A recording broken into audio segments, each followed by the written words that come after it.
ముందుగా ధ్వజస్తంభం అంటారు. ధ్వజస్తంభాన్ని పెట్టుకొని ధ్వజస్తంభం నుంచి శిఖరానికి వెళ్ళి ఆ శిఖరం నుంచి మనకు ఎక్కడైతే ఆంజనేయ స్వామి శిఖరం కింద ఉంటాడో ఆ శక్తులంతా కూడా శిఖరం ద్వారానే మనకు కిందకు వస్తూ ఉంటాయి. అందుకే దాంట్లో నవరత్నాలు పంచలోహాలు మన అన్నీ కూడా గవ్వలలో వేసేసి పాదరసం వేసి గవ్వలకు మైనం పెట్టి అక్కడ ఒక 5 గవ్వలను కూడా మనం మూసి పెట్టున్నాము. అలాగే ఈ కలియుగంలో ఎక్కువ శాతం ఆంజనేయ స్వాములు ఎక్కువగా వెలుస్తున్నారు. ఈ కలియుగంలో ఒకప్పుడు రాముల వారి గుడి అని లేదా చెన్నకేశ్వర గుడి అని లేదా శివకేశ్వర గుడి ఎన్నో గుళ్ళు కడుతూ ఉన్నారు. కానీ ఇప్పుడు ఎక్కడ చూసినా కూడా ఆంజనేయ స్వామి మారుమోగుతున్నాడు. ఎందుకయ్యా అంటే ఒక్కొక్క యుగంలో ఒక అవతారం అనేటువంటి దేవుళ్ళకి అందరికీ సరిపోయింది. త్రేతాయుగంలో రాముల వారు, ద్వాపరయుగంలో శ్రీకృష్ణుడు, వీళ్ళందరూ కూడా ఆ యుగానికి సమాప్తి అయిపోయినారు. కానీ మనకు ఉన్నంత కాలం ఏదైతే కాలం అని చెప్పుకుంటున్నామో ఈ ఉన్నంత కాలం కూడా బ్రతికున్నటువంటి వాళ్ళల్లో 7 మంది ఉన్నారు. సప్త చిరంజీవులు అంటారు. ఈ సప్త చిరంజీవులలో 7 మంది ఎవరెవరయ్యా అంటే అశ్వత్థాముడు, బలిచక్రవర్తి, వ్యాసుడు, కృతుడు, పరశురాముడు, ఆంజనేయ మహావీరుడు, తర్వాత ఆంజనేయ స్వామి, వీళ్ళందరూ కూడా కల్కి, వీళ్ళందరూ కూడా ఇంకా ఇప్పటికీ బ్రతికే ఉన్నారు. ఈ రోజుకు కూడా, ఈ రోజుకే కాదు జీవితాంతం కూడా బ్రతికే ఉంటారని చెప్పడానికి. అందుకే అశ్వత్థామ, బలివ్యాసో, హనుమానంచ విభీషణుడు కూడా కృత పరశురామస్య సప్తైతే చిరంజీవని అన్నారు. అయితే బ్రతికున్నట్లు మనకెలా తెలుస్తుంది స్వామి ఆంజనేయ స్వామి అంటే ఒక త్రేతాయుగంలో ఏం జరిగిందయ్యా అని చెప్పేస్తే ఒకనొక మహర్షి ఉన్నాడంట. ఈ కలియుగంలో మనం చెప్పుకోవాలంటే ద్వాపరయుగానికి వచ్చేసరికి పాండవులలో ఈ పాండవులు ఉన్నారు. పాండవులు 5 మంది పంచపాండవులు అంటారు కదా. ఆ పాండవులలో అర్జునుడు అనేటువంటి వాడు ఉన్నాడు. అయితే ఆయన త్రేతాయుగంలోకి ఓ మహారాజుగా జన్మించాడు. జన్మించి ఆయనకి ఏమని మనసులో పడింది, అన్నీ కూడా జయించాలి, నేను వెళ్ళినటువంటి ప్రతి యుద్ధంలో కూడా గెలిచి రావాలనేటువంటి కుతూహలం పెరిగిందంట. పెరిగి ఒక మహర్షి, ఆ మహర్షి మీద ఏం పేరు గర్గ మహాముని, ఆ మహాముని ఎదురయ్యాడట ఈ మహారాజు. ఎక్కడ మహారాజా వెళుతూ ఉన్నావని అంటే ఏమి లేదయ్యా, నేను ప్రతి విజయాలను కూడా చేకూర్చుకోవడానికి నేను ప్రతిదానికి యుద్ధాన్ని ప్రకటించడానికి వెళుతూ ఉన్నాను అంటే నువ్వు అలా డైరెక్ట్గా వెళితే ఓడిపోతావు, అలా కాదు హనుమత్ వ్రతం అని ఉంటుంది. ఆంజనేయ స్వామి వ్రతాన్ని నువ్వు ఆచరించినట్లయితే నీకు అన్ని విజయాలు కలుగుతాయి అన్నాడు. సరే అని చెప్పి హనుమత్ వ్రతాన్ని చేశాడు. చేసిన తర్వాత విజయాలు చేకూరుతూ వచ్చాయి. ఇంకా కొద్ది ఆశ పెరిగింది ఆయనకు. ఆశ పెరిగి ఇంకా జయించాలి అనేటువంటి తపన పెరిగిపోయింది. తపన పెరిగిపోతే ఆంజనేయ స్వామి ప్రత్యక్షమైన అంట, నాయన నువ్వు ఇప్పుడు కాదు,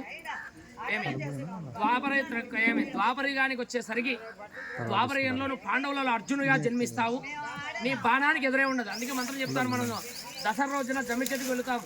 వెళ్ళినప్పుడు ఏం చెప్తాడు, శమే పాపం శమి శత్రు వినాశనం అర్జునస్య ధనుర్ధారి రామస్య ప్రియదర్శిని. అర్జునుడి బాణానికి ఎదురులేదటగా ఏ దేవుళ్ళతో కూడా ఓడిపోతాడు అర్జునుడికి. అందుకు నువ్వు పాండవుల ఇళ్లలో అర్జునుడిగా జన్మిస్తావు, అప్పుడు నీ బాణాలకు ఎదురుండదు, నువ్వు వెళ్ళినటువంటి ప్రతి యుద్ధము కూడా గెలిచి వస్తావు అర్జున అప్పుడు అని చెప్పి ఆయనకు చెప్పాడు మహారాజు. అలా ఆ త్రేతాయుగం గడిచిపోయింది. అప్పుడు ఏ యుగంలో చెప్పాడు, ఆంజనేయ త్రేతాయుగంలో చెప్పాడు. యుగం అయిపోయింది. యుగం అయిపోయిన తర్వాత వచ్చేసింది ఏమిటి, ద్వాపరయుగం వచ్చింది. ద్వాపరయుగం వచ్చేసి ఈ అర్జునుడు అన్ని యుద్ధాలు గెలుచుకుంటూ వచ్చాడు. గెలుచుకుంటూ వచ్చి ఎక్కడైతే రామసేతుని నిర్మించారో, సీతమ్మ వారిని లంకకు వెళ్ళి తీసుకొని రావడానికి ఎక్కడైతే ఆంజనేయ స్వామి రామసేతుని నిర్మించాడో అక్కడికి వచ్చేసాడు అర్జునుడు. వచ్చి ఆ రామసేతుని చూచి ఇలా అంటూ ఉన్నాడు అర్జునుడు, ఏమిరా రాముల వారు మహా బాణాల సంచారి కదా, తన బాణాలతోనే ఒక వారధి నిర్మించుకొని పోవచ్చు కదా, ఎందుకొరకు ఈ కోతులు వేసినటువంటి వారధిని దాటి వెళ్ళి సీతమ్మ వారిని కాపాడుకోవాల్సినటువంటి దుస్థితి ఏమొచ్చింది రాముల వారికి అని చెప్పి రాముల వారిని దుశ్చేస్తూ ఉన్నాడు, అంటే తిడుతూ ఉన్నాడు అర్జునుడు. అక్కడ ఆంజనేయ స్వామి తపస్సు చేసుకుంటూ కూర్చున్నాడు చుట్టూ ప్రాంగణంలో. ఆయన చెవులో పడింది, ఎవర్రా నా గురువు గారిని నిందించేటువంటి శక్తి ఎవరికి ఉంది అని చెప్పేసి అక్కడికి వచ్చి చూసి అర్జునుడు ఉన్నాడు. ఏం అర్జున, నువ్వు రాముల వారిని దూషిస్తూ ఉన్నావు అని అంటే, నేను అన్న దాంట్లో తప్పేముంది, బాణ విలువిద్యలో చాలా పారంగతుడు రాముల వారు, అటువంటి వాడు మీరు కోతుల సహాయం తీసుకొని దాటిపోవాల్సినటువంటి దుస్థితి ఎందుకు కలిగిందని అడిగితే, అయితే సరే అంతవరకు ఆయన వరకు ఎందుకు, శిష్యుడిగా నేనున్నా, నా గురువు వరకు అవసరం లేదు. నువ్వు ఇప్పుడు అంటున్నావు కదా, నువ్వు కూడా బాణం వేయడంలో నీ అంత గొప్పవాడు లేడు, నీ బాణానికి ఎదురలేదు కదా, అంతమందితో దాటిపోవడానికి ఎందుకు, నేను ఒక్కని గాన నువ్వు వారధి నిర్మించి బాణాలతో, నేను గాన ఒక్కని దాని మీద దాటి వెళితే నా రాముల వారు తప్పు అని నేను ఒప్పుకుంటాను అన్నాడు.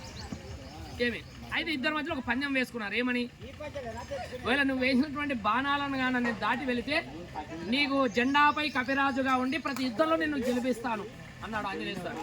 మరి నీవు ఓడిపోతే ఏం చేస్తావు అర్జున అన్నాడు. నేను కానీ ఓడిపోతే ఇక్కడనే ప్రాణత్యాగం చేసేస్తాను, చనిపోతాను ఇక్కడనే అన్నాడు. సరే అని చెప్పి ఈయన బాణాలు వేశాడు, వారధిని నిర్మించాడు. అర్జునుడు నిర్మించేసరికి ఆంజనేయ స్వామి వెళ్ళి ఒక్క కాలు పెట్టేసరికి ఆ వారదంతా పటాపంచలకి పగిలిపోయింది. మళ్ళీ ట్రై చేయబడినాడు అర్జునుడు. సరే అని చెప్పి మళ్ళీ ఆ వారధి కట్టాడు బాణాలు. మళ్ళీ కాలు పెట్టేసరికి కూలిపోయింది. ఎందుకు ఇలా కూలిపోతుందంటే అర్జునుడికి అర్థం కాదు అని చెప్పేసరికి ఏం చేయాలి అని చెప్పి ఇంకా సరే ఓడిపోయినాడు. ప్రాణ త్యాగం చేసుకోవడానికి పోతున్నాడు ఎవరు అర్జునుడు. ఓడిపోయిన తర్వాత ఇంకా తప్పదు అని చెప్పి వెళుతూ ఉంటే శ్రీకృష్ణుడు వచ్చాడు. ద్వాపరయుగానికి ఎవరు దేవుడు? శ్రీకృష్ణుడు. శ్రీకృష్ణుడు వచ్చి వారిద్దరి మధ్య ఇలా అంటున్నాడు, మీరిద్దరు మాట్లాడుకునేటప్పుడు మీ ఇద్దరి మధ్యలో ఎవరూ లేరు, మధ్యవర్తి ఒకడు ఉండాలా. మధ్యవర్తి లేకుండా చేసుకున్న పని ఏది కూడా వ్యర్థమే అవుతుంది. మీరు ఏం మాట్లాడుకున్నారు, ఏం చేసినారో అది ఎంత మటుకు నిజమో ఎంత మటుకు అబద్ధం అనేటువంటిది నేను తెలుసుకుంటాను అన్నాడు. సరే అని చెప్పి అర్జునుడు ఈ విధంగా చెప్పాడు. ఆంజనేయ స్వామి చెప్పాడు, మీరు బాణాలు వేస్తే ఇలా జరుగుతుందని చెప్పి ఇలా వరాన్ని ప్రసాదించాడు. నేను ఆయనకు ఓడిపోతే నేను చనిపోతానని ఇలా చెప్పాను అన్నాడు. సరే ఇది ఇప్పుడు ఇద్దరి మధ్యలో ఎవరు లేరు కదా, ఇప్పుడు నేను వచ్చాను, నువ్వు బాణాలు సంధించు, వారధి కట్టు, ఆంజనేయ నువ్వు పైకి ఎక్కేసి అని అన్నాడు. కూలిపోతుందని శ్రీకృష్ణుడు కూడా తెలుసు, ఆంజనేయ బలానికి ఏమే కూలిపోతుందని ఆయనకు కూడా తెలుసు. తెలిసి ఏం చేశాడు, ఆయన పాండవుల చరిత్రలో జరగాలి, కౌరవులు హతం కావాలంటే పాండవులు బ్రతికి ఉండాలి. పాండవులు అర్జునుడు లేకపోతే కుదరదు ఖచ్చితంగా ఉండాలి. కాబట్టి ఈయన ఏం చేశాడు, తాంబేల ఆకారంలో కింద నీళ్ళలోకి వెళ్ళాడు ఎవరు? శ్రీకృష్ణుడు. అందుకే కూర్మావతారం అంటారు. కిందికి వెళ్ళేసేసి ఎప్పుడైతే ఆంజనేయ స్వామి పెట్టాడో ఆ బాణాల కింద ఈయన ఈపుడు పెట్టుకొని కూర్చున్నాడు. తాంబేల ఆకారం ఎగిరినా దుక్కినా వారధి పడిపోవడం లేదు. పడిపోయేసరికి వచ్చేసరికి ఈ అర్జునుడికి ఏమైనా అహంకారం పెరిగిపోయింది. ఇంకా అహంకారం పెరిగిపోయింది. ఆంజనేయ స్వామి అన్నాడు, మళ్ళీ నువ్వు చెప్పినట్టు చేయాలి కదా అని. అలా ఉదాహరణ ఇప్పుడు అక్కడ జెండా ఉంది చూడు, శంకారావం చేస్తున్నాడు స్వామివారు. అలా అందుకే ప్రతి జెండా ఇంటి ముందర ఎగరాలి, ఇంటి మీద ఎగురితే అన్ని విజయాలు చేకూరుతాయి అనడానికి. అది ఏ జెండా? ఆంజనేయ స్వామి. అందుకే జెండాపై కపిరాజు అంటారు ఆంజనేయ స్వామి. అలా ఉంటే అటువంటి ప్రతి ఇల్లు కానీ ప్రతి వెహికల్కి కానీ మనం వెళ్ళేటువంటి విజయాలు చేకూరుతాయి. అలా వరాన్ని ప్రసాదించాడు. సరే నేను నీకు జెండాపై కపిరాజుగా ఉంటాను. అర్జునుడికి అహంకారం పెరిగిపోయింది. మళ్ళీ అహంకారం ఎక్కువ పెరగనియకూడదని శ్రీకృష్ణుడు ఏం చేశాడు, తన వీపు భాగాన్ని చూపించాడు. ఒక్కసారి తిరిగి ఆ వీపులో మీద ఏమున్నాయి, ఏముంటాయి, గెర్రలు ఉంటాయి. అలా చూపించే రక్తం కారుతూ ఉంది. ఏం బావా ఏమని నీకు అంత ఏంటని అన్నాడు. ఏం లేదు ఆయన, ఆంజనేయ స్వామి రాబిడి అటువంటి రాబిడి అనుకున్నావా?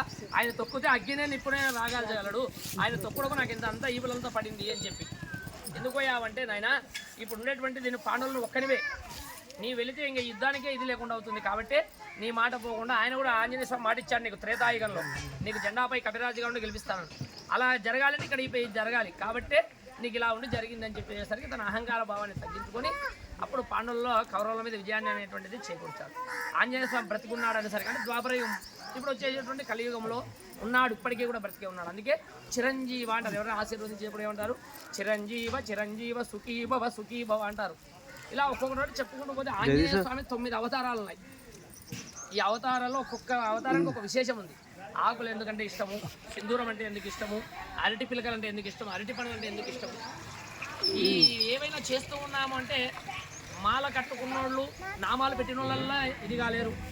దాని గురించి వివరణ ఎప్పుడైతే చెప్పి తెలుసుకొని చేస్తూ ఉంటామో ఫలితం తొందరగా వస్తుంది.